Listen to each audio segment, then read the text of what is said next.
America పౌరుల చేతుల్లో ప్రస్తుతం 39 కోట్ల వివిధ రకాల గన్లున్నాయి. అంటే ప్రతి 100 మందికి 120 ఆయుధాలున్నాయి. ఎవరి దగ్గర ఎన్ని గన్లు ఉన్నాయని స్పష్టంగా తెలుసుకోవడానికి ఇప్పటికీ నేషనల్ రిజిస్ట్రీ అనేది లేదు. ఏటా పౌరులకు అమ్మే తుపాకీల వ్యాపార విస్తృతి 15 నుండి 25 బిలియన్ డాలర్లు ఉంటుంది. ఇది చాలామంది తమ కలల సౌధంగా చెప్పుకునే అమెరికాలో వ్యాపార సంస్కృతి. ఈ విషయం గురించి ఇవాల్టి ఆంధ్రజ్యోతి దినపత్రికలో ఆంధ్రజ్యోతి ఎడిటర్ రాహుల్ కుమార్ రాసినటువంటి ఆర్టికల్ ఆధారంగా చేస్తున్నటువంటి వీడియో ఇది. ఆయుధంతో అన్నీ సాధించాలనే లక్ష్యం ఉన్నవాళ్లు చివరకు దానికే బలవుతారని మనం తరచూ వింటుంటాం. హింసతో అంతిమంగా దేన్ని సాధించలేమని చెప్పడానికి ఇట్లాంటి హితబోధనలు 20వ శతాబ్దంలో బాగా ప్రాచుర్యం పొందాయి. రాజకీయాధికారాన్ని పొందడానికి ప్రజాస్వామ్యం శాంతి మార్గాన్ని ఏర్పరిచిందని, సమాజంలో సమూల సంస్కరణలను అమల్లో పెట్టాలనుకునే వాళ్ళందరూ ఆ మార్గంలోనే నడవాలనటంలో అమెరికా పాలకులే ముందంజలో ఉన్నారు. ఆ తరహా బోధనలకు హితోక్తకు అనుగుణంగా అమెరికా వ్యవహరిస్తోందా అని ప్రశ్నించుకుంటే జవాబు భయంకరంగా ఉంటుంది. తుపాకీ సంస్కృతికి 100 ఏళ్ల నుండి పెద్దపీట వేసిన దేశం 21వ శతాబ్దంలోనూ దాన్ని వదిలించుకోలేకపోతోంది.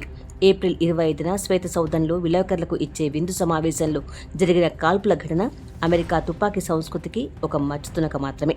అయినా ఆ సంస్కృతికి స్వస్తి చెప్పడానికి అవసరమైన చర్యలను అమెరికా పాలకులు తీసుకోలేకపోతున్నారు. అమెరికా అధ్యక్షుడు డొనాల్డ్ ట్రంప్కు, ఉపాధ్యక్షుడు జేడీ వాన్స్కు, ఇతర మంత్రులను కాల్పుల బారిన పడకుండా కాపాడడం తన సమర్థతకు గీటురాయిగా రహస్య పోలీసు విభాగం ప్రకటించుకుంది.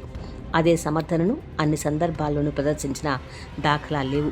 అమెరికా చరిత్రలో 4 అధ్యక్షులు తుపాకీ గుళ్లతో ప్రాణాలు కోల్పోయారు. నల్లజాతి ప్రజలకు సమాన హక్కులు ఉండాలని పోరాడిన మార్టిన్ లూథర్ కింగ్ సైతం తుపాకీ సంస్కృతికి బలైపోయారు. మార్టిన్ లూథర్ కింగ్ వల్లే పౌర సమానత్వం అమెరికాలో సాధ్యమైంది. 1964 నాటి పౌర హక్కుల చట్టం అమెరికా చరిత్రలోనే ఒక కీలకం అలుపు లాంటిది. రంగు, జాతి, లింగం, మతంతో ప్రమేయం లేకుండా పౌర హక్కుల్లో అందరికీ సమానత్వం లభించే పరిస్థితి అంతకుముందు అమెరికాలో లేదు. దేశాధినేతల మరణాలకే కారణమైన తుపాకీ సంస్కృతి ప్రజల జీవితాల నుంచి జారిపోకుండా దాన్ని పదిలంగా కాపాడడానికి పెద్ద లాబీని అమెరికాలో పనిచేస్తోంది. అమెరికాలో పరిశ్రమాధిపతులు, పెట్టుబడిదారులు తమ ప్రయోజనాలను కాపాడుకోవడానికి, పెంచుకోవడానికి రాజకీయ నేతలను బహిరంగంగానే ప్రభావితం చేస్తారు. కోట్ల డాలర్లను అందుకోసం కుమ్మరిస్తారు. తమ తరపున పనిచేయడానికి లాబింగ్ చేసే సంస్థలతో ఒప్పందాలను కుదుర్చుకుంటారు. ఎంతగా లాబింగ్ చేసినా తక్షణ అవసరం లేని పిస్తళ్లను, రివాల్వర్లను, హ్యాండ్ గన్లను ప్రజలు ఎందుకు కొంటున్నారన్న ప్రశ్న తలెత్తుతుంది. నిరంతర అభద్రత అనేది ఇప్పటి అమెరికన్ల జీవితాల్లో కనబడదు. అసాధారణ నేరాలు జరిగే పరిస్థితులు అక్కడ లేవు. కనీసం సరిహద్దు ప్రాంతాల్లో అటువంటివి ఎక్కువ జరుగుతున్న దాఖలాలు లేవు. అయినా ప్రపంచంలో ఎక్కడా లేనట్లుగా అక్కడి ప్రజలు ఆయుధాలను కొంటూనే ఉంటారు. తుపాకులను ఉంచుకోవడం ధీరోదాత్త లక్షణంగా, వీరోచిత వారసత్వం కొనసాగింపుగా, వ్యక్తి స్వతంత్రతకు నిదర్శనంగా ప్రజల సంస్కృతులు, ఆలోచనలో నాటుకుపోయేలా చేయడంలో అక్కడి ఆయుధ పరిశ్రమల లాబీ విజయవంతమైంది. అలా అవటానికి కథలను, కవిత్వాలను, సినిమాలనే కాదు, ఒక్క మాటలో చెప్పాలంటే అన్ని సాంస్కృతిక రూపాలను ఉపయోగించుకున్నారు. తుపాకీని ప్రయోగించడం, పేల్చడం పురుష లక్షణంగా, కుటుంబ సంరక్షణకి ఉండాల్సిన నేర్పరితనంగా, సాహస గుణానికి ప్రతీకగా ప్రజలు భావించేలా చేయగలిగారు. కౌబాయ్ల జీవితాల చుట్టూ అల్లిన కథలు, గాథలు అందులో భాగమే. సినిమాలను ఉపయోగించుకొని కౌబాయ్ల తుపాకీ సాహస విన్యాసాలపై చాలా ఆసక్తిని కలిగించారు. సంస్కృతి అనేది ఒక ఏడాదిలో ఏర్పడదు. దానికి దశాబ్దాల, శతాబ్దాల కాలం కావలసి వస్తుంది. తుపాకీ కలిగి ఉండటం అన్నది సంస్కృతిలో ప్రధాన భాగం కావటం అమెరికాలో ఆషామాషిగా జరగలేదు. దానికి శతాబ్దాల చరిత్ర ఉంది. అమెరికా ఖండంలో స్థానిక జాతులతో యుద్ధాలు, వాళ్ల భూములను ఆక్రమించుకోవడాలు, వాళ్ల నుంచి నిరంతరం రక్షించుకోవాలన్న అవసరాలు అక్కడి చరిత్రలో ఒకనాడు ప్రధానమైనవి.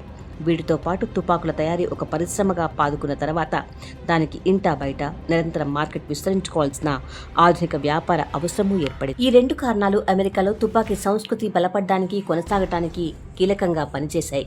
ఇంకా చేస్తున్నాయి కూడా. అమెరికా స్వాతంత్రం ప్రకటించుకున్న నాటికి 13 వలస రాష్ట్రాలే ఉన్నాయి. బ్రిటన్ నుంచి అమెరికా స్వాతంత్రాన్ని ఖాయపరిచిన 1783 ప్యారిస్ ఒప్పందం నాటికి ఆ రాష్ట్రాల కింద 2.3 మిలియన్ చదరపు కిలోమీటర్ల భూభాగమే ఉండేది. ప్రస్తుత అమెరికా విస్తీర్ణం 9.8 మిలియన్ చదరపు కిలోమీటర్లు. ఇంత విస్తీర్ణంలో అమెరికా అజమాయిషీ వ్యాప్తి చెందడానికి దశాబ్దాలు పట్టింది. 1783 నుంచి 1959 వరకు అది కొనసాగింది. ఆ దశను ప్రధానంగా పశ్చిమ విస్తరణగా పేర్కొంటారు. అట్లాంటి సముద్రాన్ని అంటి ఉన్న రాష్ట్రాల నుంచి పసిఫిక్ సముద్రం వరకు అమెరికా విస్తరించడం మామూలుగా ప్రశాంతంగా జరగలేదు. ఆ విస్తరణ కాలంలో స్థానిక జాతులతో ప్రజలతో అనేక యుద్ధాలు చేయాల్సి వచ్చింది. కానీ ఆనాటి సంఘర్షణలు, యుద్ధాలు చరిత్రలోకి ఎక్కలేదు. ఎందుకంటే పరాజితుల సంపూర్ణ చరిత్రలు విజేతల జ్ఞాపకాల్లోకి చేరవు. విజయానికి తోడ్పడ్డ ఘటనలకే అవి పరిమితం అవుతాయి. పశ్చిమ విస్తరణ కాలంలో చిన్నవి పెద్దవి కలిసి 100కు పైగా యుద్ధాలు, సంఘర్షణలు జరిగాయని మాత్రమే ఇప్పటి వరకు తెలుస్తోంది. ఇక స్థానిక జనాభా గురించిన లెక్కలు కూడా ఖచ్చితమైనవి లేవు. ఉన్నవన్నీ అంచనాలు మాత్రమే. వాటి ప్రకారం 1783 నాటికి 60 లక్షల నుంచి 150 లక్షల మంది స్థానిక జాతుల ప్రజలు ఉండేవారు. పశ్చిమ విస్తరణలో భాగంగా యుద్ధాల వల్లే కాక ఇతరత్రాను జీవన విధ్వంసం జరిగింది. యూరప్ నుంచి వలస వచ్చిన వాళ్ళని, వారి ద్వారా సంక్రమించిన వ్యాధులు కూడా స్థానిక ప్రజల మరణాల్లో కీలక పాత్రనే పోషించాయి. 50 రాష్ట్రాల అమెరికా భౌగోళిక రాజకీయ పటం స్పష్టంగా రూపుదిద్దుకున్న నాటికి స్థానిక ప్రజలు చాలా వరకు సమిధులైపోయారు. 4 లక్షల మంది మాత్రమే నామమాత్రంగా మిగిలారు. అమెరికా స్వాతంత్ర ప్రకటన నాటికి ఉన్న 13 రాష్ట్రాలు మినహా మిగిలిన 37 రాష్ట్రాల భూభాగాల గురించి అప్పటికి తెలిసింది చాలా తక్కువ. కొత్త ప్రాంతాలు ప్రతిఘటించే స్థానిక ప్రజలను లొంగతీసుకోవడంతో పాటు ఇతరత్రాను తుపాకులు అవసరమయ్యాయి. జంతువుల వేట, అడవుల్లోకి చొచ్చుకు వెళ్లడం లాంటివి కూడా ఆయుధాలను అనివార్యం చేశాయి. స్వాతంత్ర ప్రకటన నాటికే కొత్త ప్రాంతాల్లోకి విస్తరించడం అత్యవసరంగాను గుర్తించారు. ఆఫ్రికా నుంచి బానిసలుగా కొనుక్కుని వచ్చిన నల్లజాతి ప్రజలను అదుపులో పెట్టుకోవడానికి కూడా తుపాకులు కావాల్సి వచ్చాయి. అందుకే తుపాకులను ఉంచుకోవడాన్ని మౌలిక హక్కుల్లో భాగంగా చేశారు. 1791లో రాజ్యాంగానికి చేసిన 2వ సవరణలో భాగంగా రూపొందించిన బిల్ ఆఫ్ రైట్స్లో తుపాకీని చేతబట్టే హక్కు ఒక ప్రధాన నిబంధనగా చేరింది. విచ్చలవిడి తుపాకీ కాల్పుల్లో అమాయకులైన పిల్లలు, పెద్దలు అమెరికాలో మరణించినప్పుడల్లా ఆయుధాలపై పరిమితులు విధించడానికి చేసిన ప్రయత్నాలేవీ ఫలించలేదు. ప్రభుత్వాలు ఆ దిశగా వేద్దామనుకున్న ప్రతి అడుగును తుపాకీ పరిశ్రమ లాబీ అడ్డుకుంది. వ్యక్తి స్వేచ్ఛ, ఆత్మరక్షణ అనేవి రాజ్యాంగ హక్కు అని ఆయుధాలపై నిషేధం విధించడం, దాన్ని హరించడమేంటూ యాగి చేసింది. అమెరికా పౌరుల చేతుల్లో ప్రస్తుతం 39 కోట్ల వివిధ రకాల గన్లున్నాయి. అంటే ప్రతి 100 మందికి 120 ఆయుధాలున్నాయి. ఎవరి దగ్గర ఎన్ని గన్లు ఉన్నాయని స్పష్టంగా తెలుసుకోవడానికి ఇప్పటికీ నేషనల్ రిజిస్ట్రీ అనేది లేదు. సమగ్ర సమాచార సేకరణకు చాలా రాజకీయ వ్యతిరేకత ఉంది. వ్యక్తిగత గోప్యతా హక్కు పరిరక్షణ పేరుతో కూడా సమాచారాన్ని రాబట్టడం లేదు. ఏటా పౌరులకు అమ్మే తుపాకీల వ్యాపార విస్తృతి చూస్తే ఆశ్చర్యపోతాం. 15 నుంచి 25 బిలియన్ డాలర్ల వరకు ఏటా ఈ వ్యాపారం ఉంటుంది. గత 30 ఏళ్లలో 11 లక్షల మంది తుపాకీ కాల్పులకు బలైపోయారు. వాళ్లలో తుపాకులతో ఆత్మహత్యలు చేసుకున్న వాళ్లు 60% వరకు ఉన్నారు. క్షణికావేశానికి లోనైనప్పుడు ఆయుధాలు అందుబాటులో ఉండటం, హత్యలు, ఆత్మహత్యలకు దారితీయడం ఎక్కువవుతుంది. మనోవైకల్యంతో విపరీత పోకళ్లకు లోనయ్యే వారికి ఆయుధాలు తేలికగా దొరకడంలో తాము ఏం చేస్తున్నారో తెలియని పరిస్థితిలో ఊరు పేరు తెలియని వారి ప్రాణాలు తీసిన ఘటనలు చాలా ఉన్నాయి. అమెరికాకు ఇప్పుడు సరిహద్దు విస్తరణ లేదు. స్థానిక జాతుల నుంచి భూములను ఆక్రమించుకునే అవసరమూ లేదు. అనుపానులు తెలియని ప్రాంతాల్లో నివాసాలు ఏర్పాటు చేసుకుని వ్యవసాయ క్షేత్రాలను అభివృద్ధి చేయాల్సిన అగత్యమూ లేదు. గతంలో లాగా ఎక్కడికక్కడ ప్రజలు సాయుధులుగా ఉండి నిరంతరం అప్రమత్తంగా ఉండాల్సిన పరిస్థితి లేదు. ఆయుధాలు అవసరమైన ఒకనాటి సమాజం ఛాయలే ఇప్పుడు లేవు. అయినా అమెరికాలో ఆయుధ ప్రేమ ఇప్పటికీ బలంగానే ఉంది.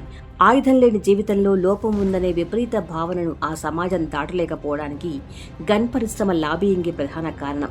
లాభాల కోసం సమాజం ఎటుపోయినా పర్వాలేదనే పోకడ స్వేచ్ఛా వాణిజ్యానికి పెద్దపీట వేసే చోట సహజంగానే ఉంటుంది. దాన్ని కట్టడి చేయడానికి చర్యలు తీసుకోవాల్సిన ప్రభుత్వం గన్ లాబీయింగ్కు దాసోహం అంటోంది.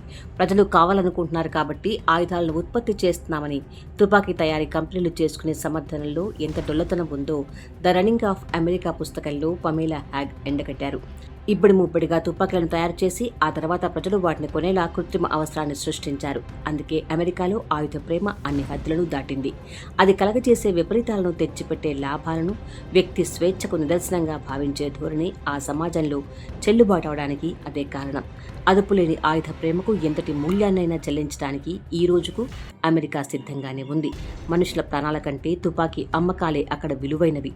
సాక్షాత్తు దేశాధ్యక్షుడే గన్ చేతబట్టిన ఫోటో ఫోజుతో ప్రపంచం ముందు తనను తాను ప్రదర్శించుకోవడం అమెరికా ఆయుధ దాహానికి నిలువుటద్దం కాక మరేంటి?